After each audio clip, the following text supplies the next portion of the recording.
Hello and welcome दोस्तों to 5 minutes engineering. आज का वीडियो आके बड़ा कमाल का होने वाला है दोस्तों, क्योंकि आज का जो भैया मुद्दा है, जो टॉपिक है जिसके बारे में अपन समझने वाले हैं, जानने वाले हैं, वो आपके स्क्रीन पे मौजूद है, यानी visualisation of data using Matplotlib library. मतलब भैया आज क्या करने वाले हैं, अपन समझने वाले हैं मैटप्लॉटलिब लाइब्रेरी के सहायता से कि हम कैसे अपने डेटा को विजुअलाइज करा सकते हैं। मतलब अभी तक तो अपन ने क्या काम किया भैया, डेटा को लोड करना अपन ने सीख लिया, डेटा को अंडरस्टैंड करना स्टैटिस्टिक्स की मदद से, यहां तक काम हो चुका है। अब आगे बढ़ के अपने को क्या करना है, विजुअलाइज करना है, विजुअलाइजेशन ऑफ डेटा। विजुअलाइजेशन मतलब क्या कि भैया अभी तक तो अपन अपने डेटा को आंकड़ों में देखते आए थे, टेक्स्ट में देखते आए थे, लेकिन अभी कुछ अलग करेंगे अपन डेटा को जो है एक ग्राफ के जरिए, डायग्राम के जरिए, पिक्टोरियल रिप्रेजेंटेशन के जरिए जो है विजुअलाइज करने की कोशिश करेंगे बाय यूजिंग मैटप्लॉटलिब लाइब्रेरी। अब ऐसे बहुत सारे तरीके एग्जिस्ट करते हैं ऑफ विजुअलाइजेशन ऑफ डेटा, जो एक एक करके अपन समझने वाले हैं, जानने वाले हैं। लेकिन सबसे बड़ा सवाल ये है कि भैया इसका फायदा क्या है। आप अगर डेटा को विजुअलाइज करा रहे हो, मतलब इसका फायदा क्या होने वाला है। तो बेसिकली देखो यार, इसके दो फायदे होंगे। सबसे पहला जो फायदा है वो भैया कि आप अपने डेटा को अगर किसी को प्रेजेंट करना चाहते हो, ओके, तो वो प्रेजेंट आप कैसे करोगे। आप सीधा सीधा डेटा सेट उनके सामने लाके रख दोगे, वो बोलेगे भैया ये तो कुछ समझ नहीं आ रहा है, ये तो आंकड़े आंकड़े दिख रहे हैं मुझे, इसमें से मैं क्या भैया समझूं। बराबर है। तो प्रेजेंट अगर आपको अपने डेटा को बढ़िया तरीके से करना है तो उसमें विजुअलाइजेशन आपका काम आएगा। और जो एक अहम और इंपॉर्टेंट की पॉइंट है विजुअलाइजेशन ऑफ डेटा का, वो ये है कि आप अपने डेटा को और बेहतर तरीके से समझ सकते हो और दूसरों को समझा भी सकते हो by using the visualisation techniques, by using the Matplotlib library.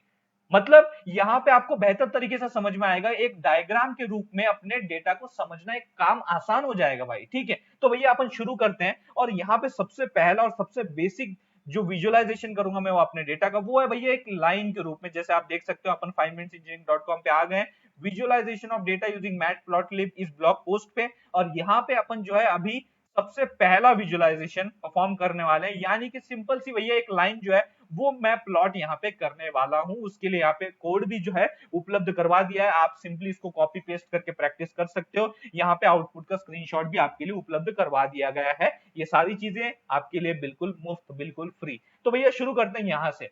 तो यहाँ आप देख सकते हो मुझे क्या लगने वाला है, जैसे मैंने बताया था मैटप्लॉटलिब लाइब्रेरी, तो उसमें क्या है भैया, पाइप्लॉट। तो what I am trying to do is that I am trying to import pyplot from the matplotlib library। और भैया उसको किस नाम से मैं आगे चलाऊंगा, plt नाम से उसका इस्तेमाल करूंगा, आगे उसको मैं चलाने वाला हूं। और यहाँ पे देख सकते हो आप, ये तो काम अपन ने पहले वाले में ही किया था सेशन में, जब अपन लोड कर रहे थे अपने डेटा को। तो उसके लिए अपने को पांडास की जरूरत लगेगी, रीड अंडरस्कोर सीएसवी की जो है इस मेथड की जरूरत लगने वाली है, और आईरिस डेटा सेट का यहाँ पे इस्तेमाल किया है, जिसको मैं लोड करूंगा सबसे पहली बात तो। ठीक है, अब to make the thing simple, to start with a very simple idea of plotting a line, मैंने यहाँ पे आइरिस डेटा सेट को फिलहाल तो कंसिडर नहीं किया, उसे सिर्फ लोड करके रखा है। यहां मैं शुरू करूंगा बाय कंसिडरिंग लिस्ट।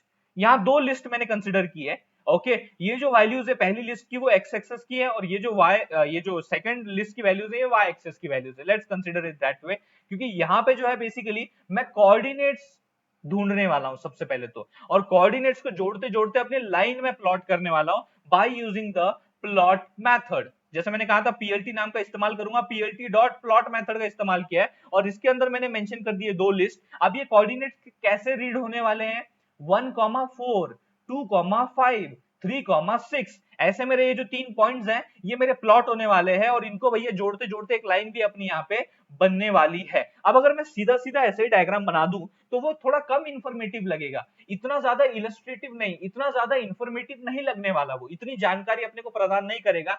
अगर मैं सिर्फ ऐसा ब्लैंक ग्राफ बनाता हूं, लाइन प्लॉट करता हूं, अगर मैं ऐसा करूं, like if I provide a title, तो वो थोड़ा और बेहतर तरीके से समझने में सहायता होगी। अगर मैं एक्स में, वाई में कौन कौन से मेरे एट्रीब्यूट्स हैं अगर वो भी मेंशन करूं तो वो भी बेहतर होगा। तो ये करने के लिए आपको कुछ नहीं करना है, आपको सिर्फ title method, Y label, X label method का इस्तेमाल करना है, और उसके अंदर डबल कोट्स में जो भी टाइटल, जो भी आप एक्स वाई पे एट्रीब्यूट रख रहे हो वो आप यहाँ पे मेंशन कर सकते हो।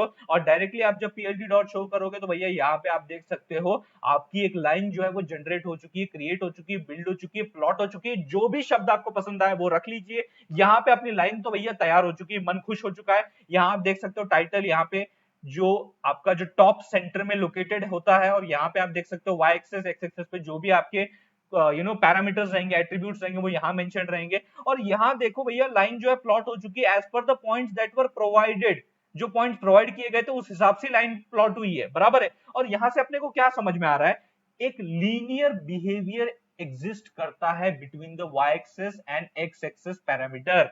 सही बात है। तो इससे अपने को अपने डेटा को समझने में एक तरीके से मदद हो रही है कि अपने डेटा में ये जो दो मेरे पैरामीटर्स है, जिसको मैंने एक्स एक्सेस पे एक को रखा है, दूसरे को वाई एक्सेस पे रखा है, इन दोनों में आखिरकार रिलेशन क्या है। तो क्या रिलेशन है भाई, लाइन की मदद से पता चल रहा है कि लीनियर रिलेशनशिप है।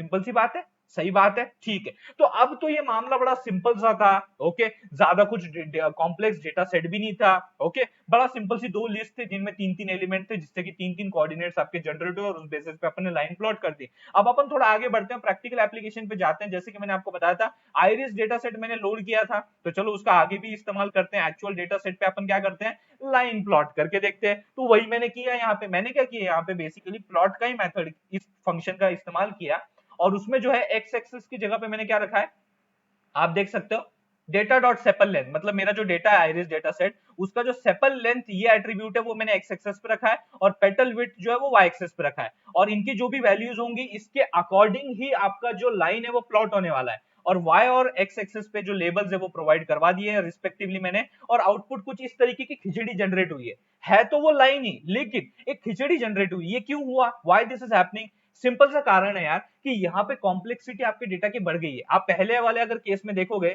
जिससे मैंने सिंपलिसिटी के साथ शुरुआत की थी, दो लिस्ट कंसीडर किए थे, तीन तीन पॉइंट उनमें कंसीडर किए थे, तीन कोऑर्डिनेट जनरेट किए थे, सिंपल लाइन आपकी प्लॉट हो गई थी, जिससे आपको अपने डेटा के बारे में जानकारी मिल गई। लेकिन यहाँ पे भैया बहुत सारे पॉइंट्स हैं, तकरीबन तकरीबन 150 सैंपल्स हैं, 150 पॉइंट्स हैं आपके हर एक एट्रीब्यूट में, और वो भी बड़े कॉम्प्लेक्स है। अब जरूरी नहीं यार कि हर बार जो आप real life data set consider करोगे उसमें आप लाइन प्लॉट करने की कोशिश करोगे तो आपको कुछ इस तरीके की खिचड़ी मिलेगी, जरूरी नहीं है। Because it depends upon the data, it depends upon the nature of the data, क्योंकि यहाँ पे जो भी प्लॉट हुआ है it is as per the data values. जैसे कि आप देख सकते हो एक्स वैल्यूज कहां से ली गई है, सेपल लेंथ से, वाई वैल्यूज कहां से ली गई है, पेटल विड्थ से। तो जो एक्स और वाई का कॉम्बिनेशन होगा, जो कोऑर्डिनेट बन रहा होगा, उसी हिसाब से तो भैया यहाँ पे मेरी जो लाइन है वो प्लॉट होने वाली है, बराबर है। तो it highly depends upon the nature of data, how the data values are, उसके हिसाब से भैया आपकी जो लाइन है वो प्लॉट हुई है। और ये यहाँ पे जो प्लॉट हुआ है it is as per the data we have considered, that is iris data set, और उसके दो एट्रीब्यूट्स को मैंने कंसीडर किया है। आप क्या कर सकते हो, यहाँ पे एक वेरिएशन भी कर सकते हो आप। यहाँ पे लेट्स कंसीडर, यहाँ पे मैं पेटल लेंथ और पेटल विड्थ लेता हूँ, let's consider it that way. तो उस हिसाब से भी आप यहाँ पे क्या कर सकते हो, वो एक्सरसाइज के रूप में करके देख सकते हो कि किस तरीके से मुझे मेरी जो लाइन है प्लॉट हो रही है उसमें क्या वेरिएशन देखने को मिल रहा है। ऐसा भी आप यहाँ पे करके देख सकते हो।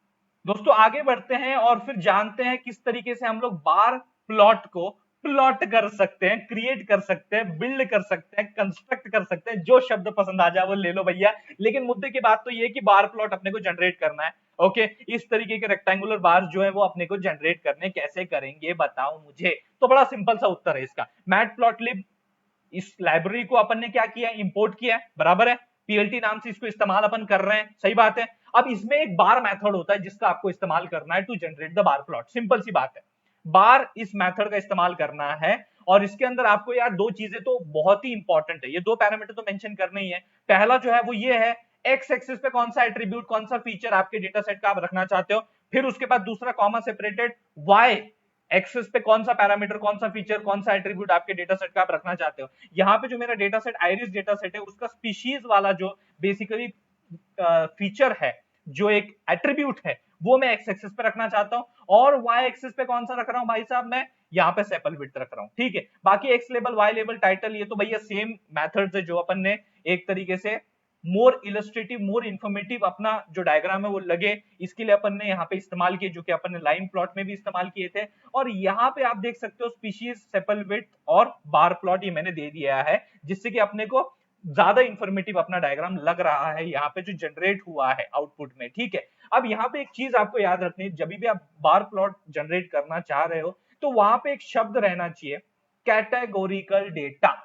इसको बड़ा ही अहम इंपॉर्टेंस है यहाँ पे, कैटेगोरिकल डेटा। मतलब जैसे कि यहाँ पे मैंने अपने एग्जांपल भी मेंशन किया है, स्पीशीज, जो मेरा आइरिस डेटा सेट है ना उसमें 3 स्पीशीज है, यानी तीन कैटेगरीज हैं, तीन कैटेगरीज। कौन कौन सी categories? Setosa, versicolor species and virginica. Okay, तो ये तीन स्पीशीज हैं और यहाँ पे ये कैटेगरीज हैं। तो यहाँ इसीलिए मैंने बार प्लॉट का इस्तेमाल किया ताकि मुझे पता चल सके कि भाई साहब किस रिस्पेक्टिव कैटेगरी में कितनी उसकी सेपल विड्थ है। इस तरीके से आप अपने डेटा को अंडरस्टैंड कर पा रहे हो by using the bar plot. Simple सी बात है ना। मतलब अगर आप देखोगे यार, देखो सेटोसा, अगर मैं इस कैटेगरी की तरफ मुड़ता हूं, देखता हूं, तो वो मुझे हाईएस्ट सेपल विड्थ दे रहा है, highest as compare to other two categories. और अगर मैं देखूंगा वर्सिकलर स्पीशीज, तो वो मुझे मिनिमम सेपल विड्थ दे रहा है। और जो वर्जिनिका है वो भैया बीच का मामला संभाल रहा है, ना लो है ना हाई है, बराबर है। तो इससे मुझे अपने डेटा को समझने की एक तरीके से मदद हो रही है। बड़ा इजीली मैं अपने जो डेटा के एट्रीब्यूट्स है उनके बीच के रिलेशन को बेसिकली अंडरस्टैंड कर पा रहा हूं, ठीक है। अब यहाँ पे आप थोड़ा एक्सरसाइज के रूप में क्या कर सकते हो, सेपल विड्थ की जगह सेपल लेंथ रख दो, पेटल लेंथ रख दो, पेटल विड्थ रख दो। इस तरीके से आप वेरी करते जाओ अपने डेटा को और अच्छी तरीके से, बेहतर तरीके से समझते जाओ। एक बात याद रखना, बार प्लॉट की जब जिक्र होगा तो यहाँ पे आपको जो है एक्स एक्सिस पे अपने कैटेगोरिकल वेरिएबल रखना है, जो कि आपकी अच्छी तरीके से मदद करेगा, सहायता करेगा टू अंडरस्टैंड योर डेटा। दोस्तों अभी आगे की बात करते हैं और आगे की बात है हिस्टोग्राम की बात। हिस्टोग्राम अपने को क्या करना है, प्लॉट करना है, जनरेट करना है। कैसे करेंगे? बड़ी सिंपल सी बात है यार, आपको यहाँ पे हिस्ट ये मेथड उपलब्ध करवा दिया गया है। इस मेथड का उपयोग कीजिए, जैसे कि मैंने यहाँ पे कोड में किया है plt.hist, और यहाँ राउंड ब्रैकेट में भैया अपने को क्या करना होता है, अपने डेटा सेट का एक एट्रीब्यूट मेंशन करना होता है। You have to mention it, like जैसे कि मैंने यहाँ पे आइरिस डेटा सेट का एक एट्रीब्यूट जो है सेपल विड्थ वो मेंशन किया, डेटा डॉट सेपल विड्थ।